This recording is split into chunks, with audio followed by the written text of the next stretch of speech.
Printing साडीचा खूप मोठा कारखाना होता आणि त्या कारखान्यामध्ये काम करणाऱ्या 6 लेडीज आणि त्यांच्यावरचा सुपरवायझर म्हणून मी नाईट शिफ्ट करण्यासाठी आलेलो होतो. कारखान्यामध्ये विशेष संक्रांतीच्या सणाच्या अगोदरच्या ऑर्डर खूप आल्यामुळे त्या साड्या पुरवण्याचे काम वेळेत करायचं होतं. माझ्यासोबत 6 महिला दिलेल्या होत्या, ज्या प्रिंट साडीच्या डिझायनिंग आणि पॅकिंगचं काम खूप सुंदररित्या करत होत्या. आमच्या नाईट शिफ्टची वेळ रात्री 9 वाजता सुरू होत होती आणि सकाळी 5ला संपत होती. काही करून 4 दिवसात डिलिव्हरी देण्याचं काम आम्हाला करायचं होतं. माझ्याकडे पाहत नयन म्हणाली, साहेब मला एक सांगावंसं वाटतं, आज जर रात्री काम पूर्ण करायचं असेल तर चहाची व्यवस्था करावी लागेल. मी आपल्या कंपनीची ऑटो घेते आणि चौकातून चहाचे सर्व साहित्य घेऊन येते. नयन साधारण 35 वर्षाची स्त्री होती, जी कुकिंगमध्ये खूप छान काम करत होती. कंपनीच्या कॅन्टीनमध्ये तिला बऱ्यापैकी काम दिलेलं होतं. मला तिने तसं म्हटल्यावर मी तिला होकार दर्शवला. ऑटो रिक्षावाला जो कंपनीचाच कामगार होता, त्या वैभवला तिच्यासोबत पाठवलं. जाताना 500 रुपये दिले आणि कंपनीच्या नाईट शिफ्टसाठी असणाऱ्या सर्व 40च्या 40 जणांसाठी चहाची व्यवस्था करण्यात यावी म्हणून सांगितलं. ते दोघेही जण बरोबर 8:30च्या सुमाराला गेले, का तर 9 वाजता नाईट शिफ्टचा जॉब सुरू होणार होता. नयन माझ्याशी बोलून गेल्यानंतर वैभव माझ्याकडे पाहत म्हणाला, साहेब एक अडचण आहे. काय अडचण आहे? आज माझी बायको नाईट शिफ्टला येऊ शकणार नाही. मुलगा आजारी आहे, त्यामुळे जमणार नाही. तिच्या बदल्यात दुसरी लेडीज मिळते का ते पाहू का? आमच्या चाळीमध्ये बऱ्याच स्त्रिया आहेत. माझी बायको कोणाला तरी पाठवते म्हणाली आहे. तेव्हा मी म्हणालो, ठीक आहे, फक्त आजच्या दिवसापूर्वी चालेल, यानंतर असं कारण चालणार नाही. वैभव आनंदात होऊन तिथून निघून गेला. 6 जणांपैकी 1 जण येणार नाही म्हटल्यावर मी विचारातच होतो. तेवढ्यात त्याने कोणीतरी स्त्री घेऊन येतो म्हटल्यावर थोडा रिलॅक्स वाटलं. वैभव जाताना मला म्हणाला, बोकील साहेब अजून आलेले नाहीत, त्यांच्या युनिटकडे पण लक्ष द्यावे लागेल सर. त्यावेळेला मी तिथून निघालो. बोकीलला फोन लावला. बोकील मला म्हणाला, वाकळे तुम्ही कामामध्ये तसेच राहा, मला रात्री 10 वाजतील येण्यासाठी. मी होकार दर्शवत म्हणालो, येताना चघळण्यासाठी काहीतरी खुराक घेऊन या. नाईट शिफ्ट करायची म्हटल्यावर 2-3 दिवस हा प्रकार घडणारच होता. बाकीचे सर्व कामगार ड्युटीवरती हजर झाले होते. आता केवळ पॅकिंगचे काम, प्रिंटिंगचे काम कुठपर्यंत आले ते पाहायचं होतं. मी कारखान्याच्या आत गेलो. तिथं कटिंगचं काम सुरू होतं. त्यानंतर पॅकिंग करण्यासाठी अगोदरच्या शिफ्टच्या लेडीज पॅक केलेले बॉक्स बाजूला ठेवून घराकडे निघालेल्या होत्या. शिफ्ट संपली म्हटल्यानंतर दुसऱ्या शिफ्टच्या माझ्यासोबतच्या 4 बायका कामावरती लागलेल्या होत्या. नयन आणि वैभव एक 5 मिनिटात येतील या आशेने मी थांबलेलो होतो. वैभवने त्याच्यासोबत नयनला आणले, पण चाळीमधल्या बाईला घेऊन तो आला नाही. तेव्हा मी त्याला विचारलं, तेव्हा तो म्हणाला, मी पाठवून दिली आहे, ती काही वेळातच पोहोचेल.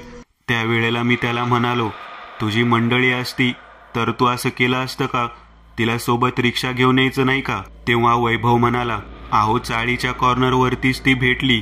माझ्या आणि तिची एवढी ओळख नाही. माझ्या बायकोचं नाव सांगितलं, पद्मानं मला पाठवलं आहे आणि तिथूनच ती तशीच बसमध्ये बसून इकडे निघाली. तेव्हा मी म्हणालो, तिचं नाव वगैरे काही विचारलंस का नाही?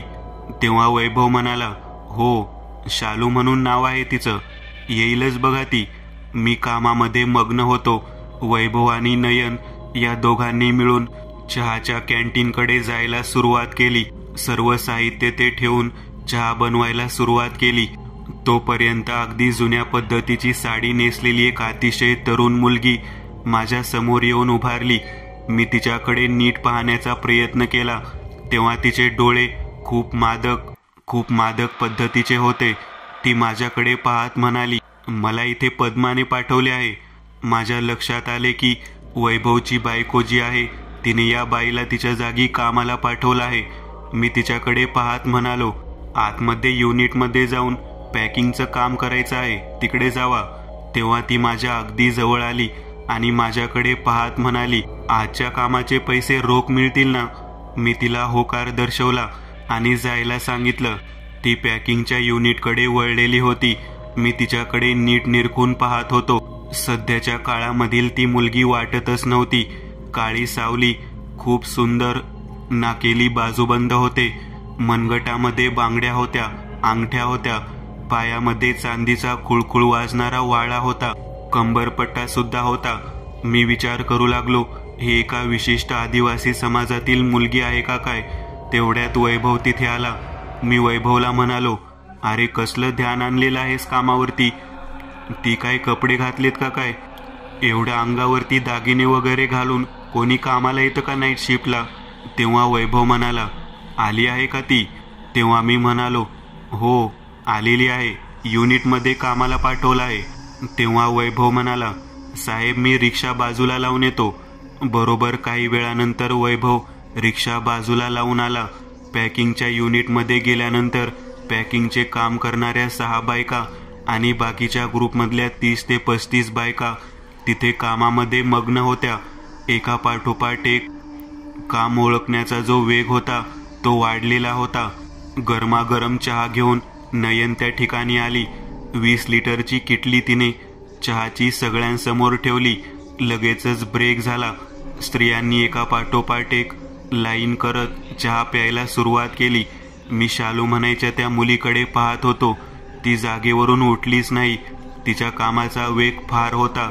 ती त्याच पद्धतीने तिच्या समोर जे काही पॅकिंगचे ठेवलेले साहित्य होतं ते बॉक्सवर साहित्य केवळ अर्ध्या तासात तिने पूर्ण केलेलं होतं. मी आश्चर्यचकित होऊन तिच्याकडे पाहत राहिलो. मी तिच्या जवळ गेलो. वैभव माझ्या पाठीमागे आला.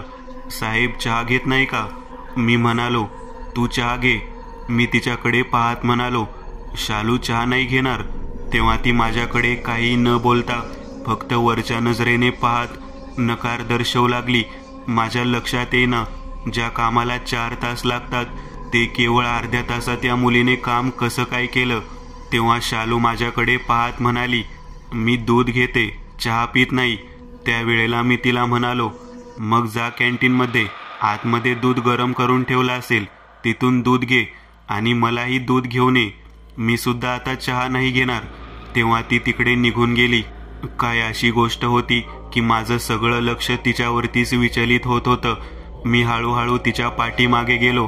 10 मिनिट झाले तरी कॅन्टीनमधून शालू बाहेर येत नाही म्हटल्यावर मी आतमध्ये प्रवेश केला. तेव्हा तिथे जवळजवळ 6 कप दूध पिऊन ती तशीच बसलेली होती. मी तिच्याकडे पाहत म्हणालो, एकच कप दूध घ्यायचं होतं. तेव्हा ती म्हणाली, एवढ्या छोट्या कपाने माझी तहान भागणार आहे का? तिचं उत्तर जरा अजब वाटलं. मी तिथून तिला बाहेर येण्यासाठी सांगितलं. तिने माझ्या हातात कप दिला. ती ज्या नजरेने माझ्याकडे पाहत होती ती दृष्टी खूप वेगळ्या पद्धतीची होती. मी समोर असलेल्या आरशामध्ये नीट पाहिलं तर तिचं रूप वेगळंच दिसत होतं. कॅन्टीनच्या आरशामध्ये जेव्हा तिचं रूप पाहिलं तेव्हा मला कळून चुकलं की काहीतरी वेगळेपण आहे. तिचा चेहरा पिवळसर रंगाचा दिसत होता. तेव्हा केवळ नजरेने तिने माझ्याकडे पाहिलं आणि मी तिच्याकडे अनाहूत पद्धतीने आकर्षित होत गेलो. माझे मलाच कळत नव्हतं की हे कसं काय घडत आहे. कॅन्टीनमधल्या बाजूच्या स्टोअरच्या खोलीमध्ये तिने मला बोलावलं. मी तिच्याकडे आकर्षित होऊन गेलो. एका क्षणात तिने माझ्या अंगावरचे सदऱ्याची बटन काढायला सुरुवात केली आणि तिने मला घट्ट मिठी मारली. मी तिला काहीही बोलू शकलो नाही. एका क्षणात तिने माझे चुंबन घ्यायला सुरुवात केली. एका विशिष्ट पद्धतीचा सुवास तिच्या केसांमधून येत होता. मला समजत नव्हतं हे घडते कसं काय. आरशामध्ये जेव्हा मी तिचं रूप पाहिलं होतं तेव्हा पिवळसर कांती चमकून येत होती आणि अगोदर जेव्हा मी तिला पाहिलं होतं तेव्हा ती काळी सावळी दिसत होती. हा बदल मला समजलाच नाही. मी तिच्या हातून दूध पिलो आणि तिथंच माझा सर्व घात झाला असं मला वाटत होतं. पण मी तिला नकार देऊ शकत नव्हतो. माझ्या आयुष्यात ही गोष्ट पहिल्यांदाच घडत होती. मी चक्रावून गेलेलो होतो. पण अचानक मला कशी काय झोप लागली मला समजलंच नाही. मी एका विशिष्ट सुगंधाच्या वासामध्ये गुंतून गेलो आणि त्यातच मला झोप लागली. शालूचं रूप, शालूचं यौवन, शालूचं तारुण्य हे अतिशय बेभान करून सोडणारं होतं. मला कधी झोप लागली कळालंच नाही. मी त्याच अवस्थेत स्टोअर रूममध्ये तसाच झोपून राहिलो. पहाटेची 5ची बेल वाजलेली होती. ती बेल वाजल्यानंतर त्या ठिकाणी तसल्या अवस्थेतच मला जागे करत वैभवने उठवलं. साहेब, वाकळे साहेब, हे काय आहे? असं का झोपलेले आहात तुम्ही? कोण आलं होतं का इथं? मला काय उत्तर द्यावं कळलं नाही. मी माझे कपडे सावरत त्यांच्याकडे पाहत म्हणालो, काही कळायला मार्ग नाही. ती तुझ्यासोबत आलेली शालू कुठे गेली? तेव्हा वैभव म्हणाला, अहो ड्युटी संपली. तिने तर आज 2-3 बायकांचे काम स्वतः केलं. जबरदस्त वेग आहे तिचा. त्याचं हे बोलणं ऐकल्यानंतर मला काय बोलावं कळेच ना. मी तिच्या बाबतीत काही सांगावं का सांगू नये या द्विधा मनस्थितीत होतो. मला वैभव म्हणाला, साहेब तुम्ही ड्युटीवरती आहात आणि झोपले कसे काय? तेव्हा मी म्हणालो, दुधामध्ये काय होतं काही कळलं नाही. कधी झोप लागली समजलंच नाही. तेव्हा वैभव म्हणाला, कदाचित नयनने ते जायफळ जास्त टाकलेला असावा. मी बाहेर गेलो. नयन कॅन्टीन जवळ आलेली होती. मी तिच्याकडे पाहत म्हणालो, नयन, जायफळ खूप जास्त घातलं होतं का दुधात? तेव्हा नयन म्हणाली, अहो चहामध्ये कशाला जायफळ घालू मी? चहासाठी दूध तापवलं होतं. काहीतरी वेगळा प्रकार असावा. तुम्ही जास्त दिवस जागरण करत आहात ना, त्यामुळे कदाचित झोप लागली असेल. माझे मला समजत नव्हतं. मी डोक्याने भडानून गेलो होतो. मी नयनकडे पाहत म्हणालो, नयन, शालू म्हणायची जी मुलगी होती ती गेली का ग? तेव्हा नयन म्हणाली, हो गेली ना. तिने सांगितलं की तुम्हाला झोप लागली आहे आणि तिने सगळं काम पाहिलं. मी नयनकडे पाहत म्हणालो, शालू कशी वाटली तुला? तेव्हा नयन म्हणाले, का साहेब, तिच्याशी लग्न करायचा विचार आहे का काय? या वेळेला मात्र मी काहीच बोललो नाही. स्मित हास्य करत शांत बसलो. माझं मलाच कळत नव्हतं की हे नेमकं होतंय तरी काय. सकाळी मी घरी ड्युटी संपवून पोहोचलो. रात्रीच्या वेळी जे घडलं होतं ते मला पूर्ण आठवत होतं. शालू म्हणायच्या त्या मुलीने माझ्या शरीरावर ताबा मिळवला होता. माझ्या डोक्यावर ताबा मिळवलेला होता. एवढंच काय, माझ्या संपूर्ण शरीरावरती ताबा मिळवून तिने तिचं शरीर सुख उपभोगलेलं होतं.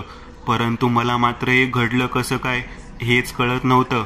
मी थोड्या वेळानंतर फ्रेश झाल्यावर वैभवला फोन लावला. वैभवला म्हटलं, शालू कुठे राहते रे? मला तिला भेटायचं आहे. तेव्हा वैभव म्हणाला, चाळीच्या मागच्या बाजूला झोपडी आहे, तिथेच राहते ती. त्यावेळेला मात्र मी तिकडे जायचं ठरवून गाडी काढली.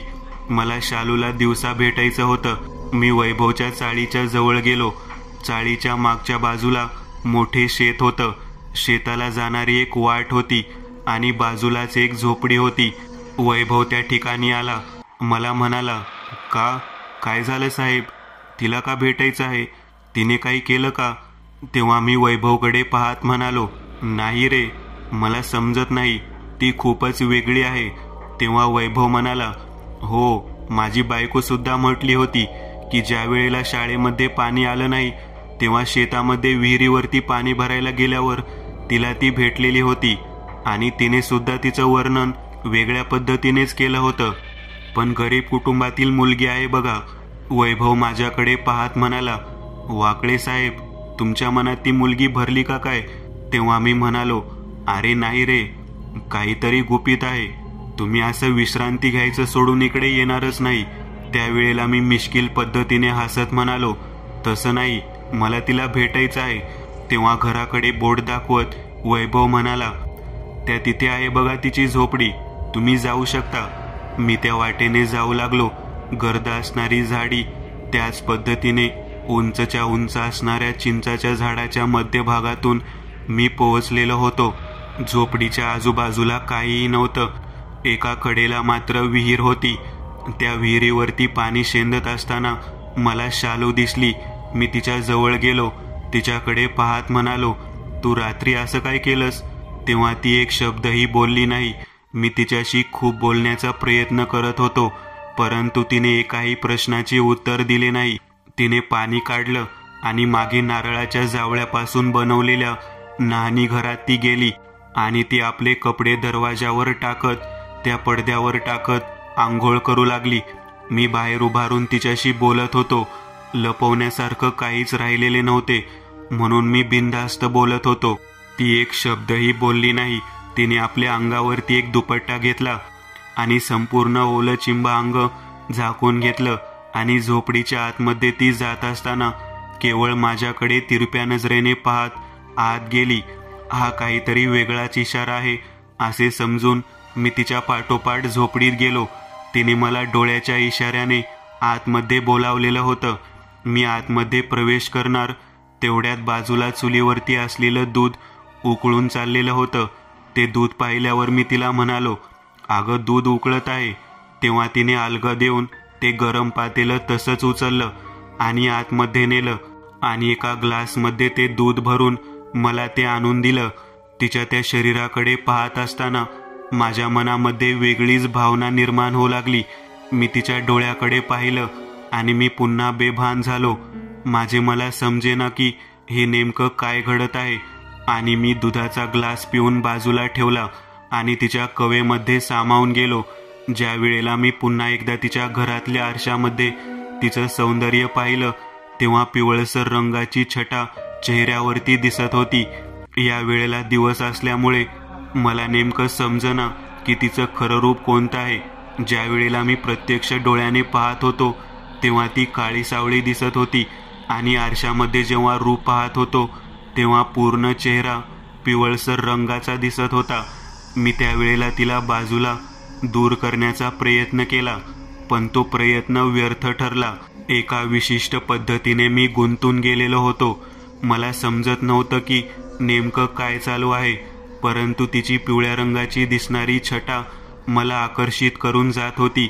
एवढं मात्र खरं होतं, मी कसंबसं 1 तासाच्या अंतराने त्या ठिकाणाहून स्वतःला सोडून घेतलं आणि परत मार्गाने निघालो. चाळीजवळ आल्यानंतर मला वाटलं की वैभव मला भेटेल. मी वैभवच्या घरावर थाप मारली. वैभव, वैभव म्हणून हाक मारल्यावर वैभवची पत्नी पद्मा दरवाजा कसाबसा उघडत माझ्याकडे पाहत म्हणाली, साहेब तुम्ही आणि इथं?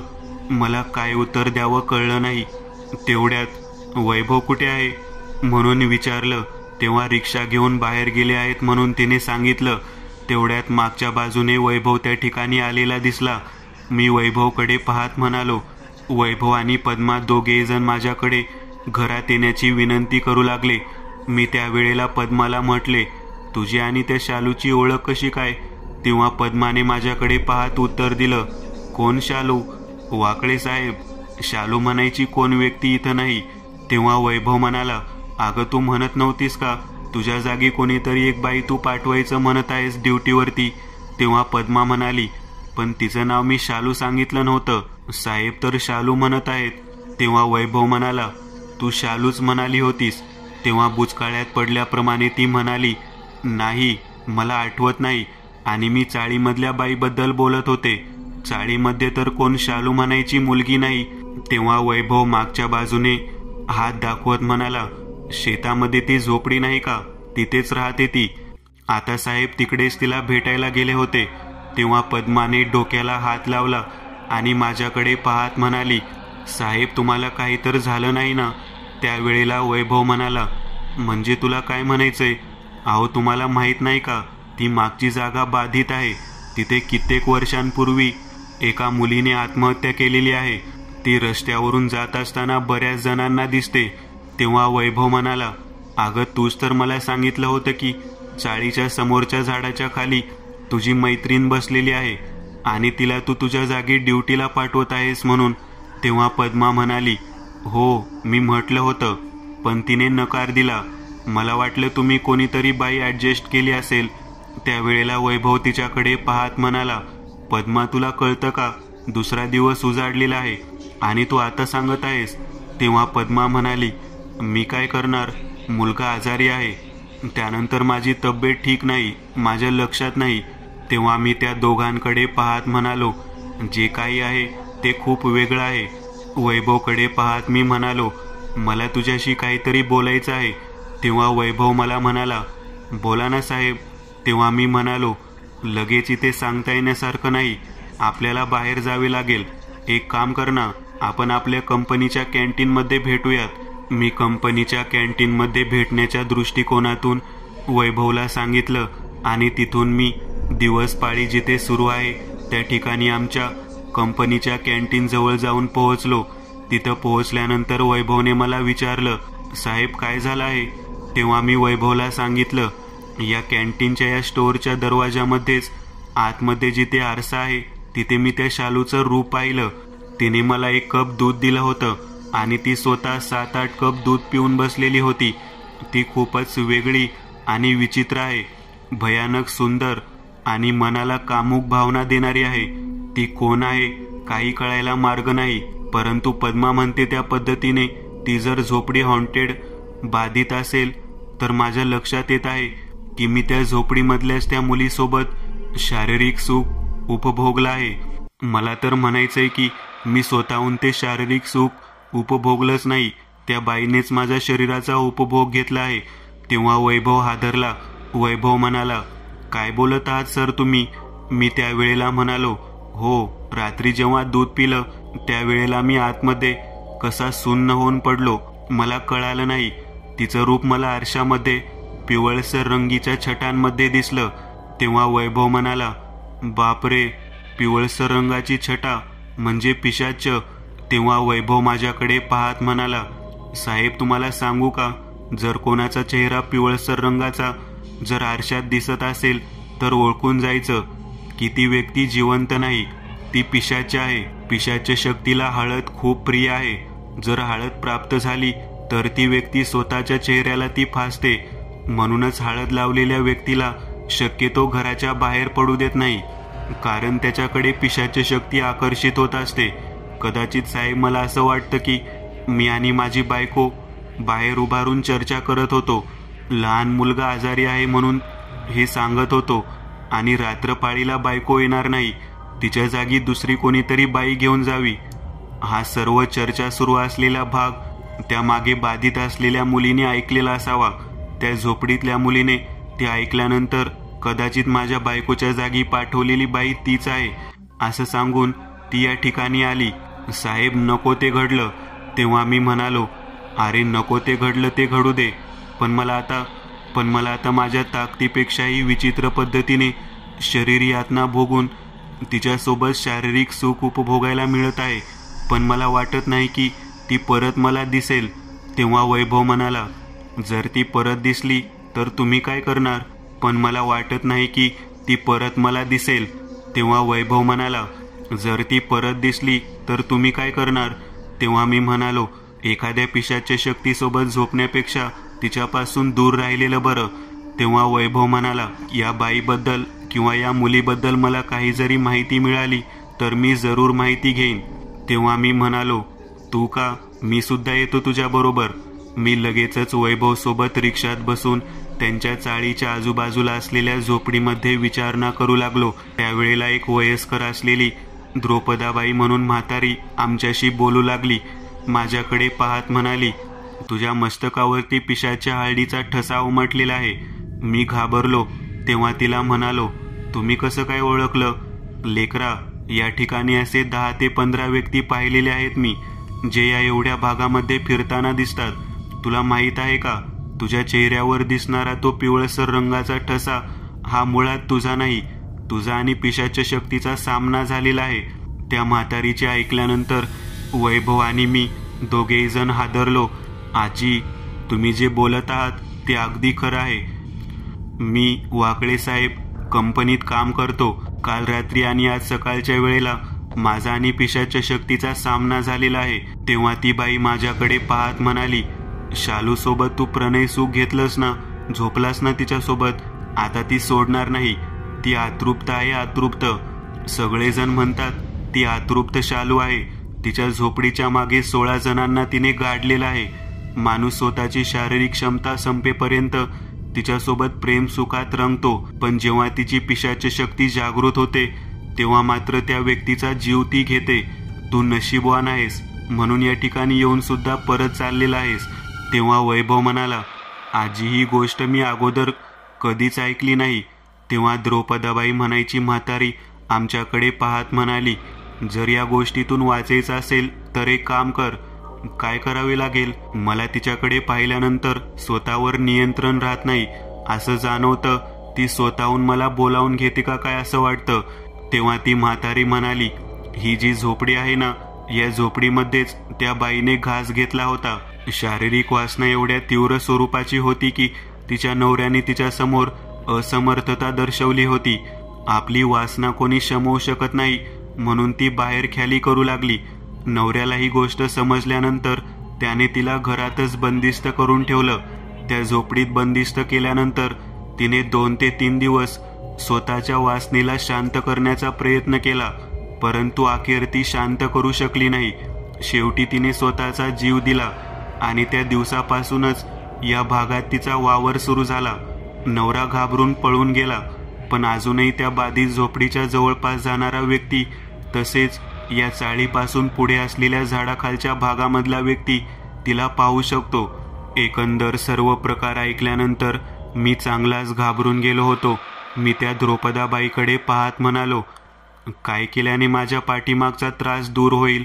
तेव्हा द्रौपदाबाई म्हणाली, लेकरा, ज्या झोपडीमध्ये तू जाऊन आलास त्या झोपडीतच तिचं प्रेत आहे, जे तिच्या नवऱ्याने तिथेच गाडलेलं आहे. ते उकर आणि त्याचे 10 संस्कार कर.